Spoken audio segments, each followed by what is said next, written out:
Assalamualaikum warahmatullahi wabarakatuh. Teman-teman, pada bagian ini kita akan membahas mengenai struktur dan aspek kebahasaan cerita pendek.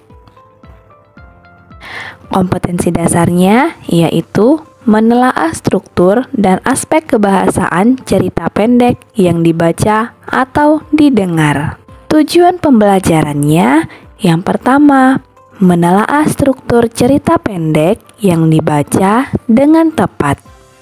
Yang kedua, menelaah aspek kebahasaan cerita pendek yang dibaca dengan cermat. Tetap semangat ya teman-teman. Nah, di tingkat sebelumnya kalian sudah mempelajari 2 teks narasi. Ya, benar sekali. Teks cerita fantasi dan fabel. Cerita fantasi, fabel, dan cerpen memiliki bagian-bagian yang sama. Walaupun sekilas sama, kalian harus dapat melihat perbedaan struktur pada teks-teks tersebut.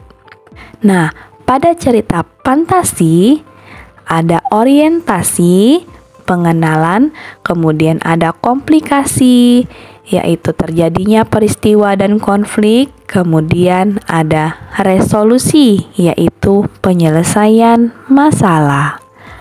Pada cerita fabel ada orientasi, yaitu pengenalan, kemudian ada komplikasi, konflik yang terjadi, ada resolusi, yaitu penyelesaian masalah, dan ada koda. Pada koda ini ada pesan atau amanat yang ingin disampaikan oleh pengarang dalam ceritanya. Nah, sedangkan cerita pendek strukturnya ada orientasi, pengenalan, kemudian ada rangkaian peristiwa, yaitu peristiwa yang dialami oleh tokoh sebelum menuju konflik. Kemudian ada komplikasi. Nah, pada bagian komplikasi ini ceritanya mulai menegangkan, yaitu konfliknya semakin memuncak. Dan terakhir ada resolusi, yaitu penyelesaian masalah.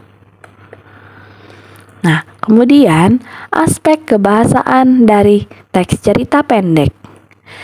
Bahasa memiliki peranan penting dalam karya sastra. Pada cerita pendek ada beberapa kaidah kebahasaan yang bisa memperkaya pengetahuan kita. Yang pertama, ada dialog, yaitu percakapan langsung antar tokoh dalam cerita. Yang kedua, ada kata benda khusus. Yang ketiga, ada kata ganti yang menandai sudut pandang pengarang. Yang keempat, ada uraian deskriptif. Dan yang kelima, ada majas atau gaya bahasa. Demikianlah pembelajaran struktur dan kebahasaan dari teks cerita pendek. Selamat berlatih.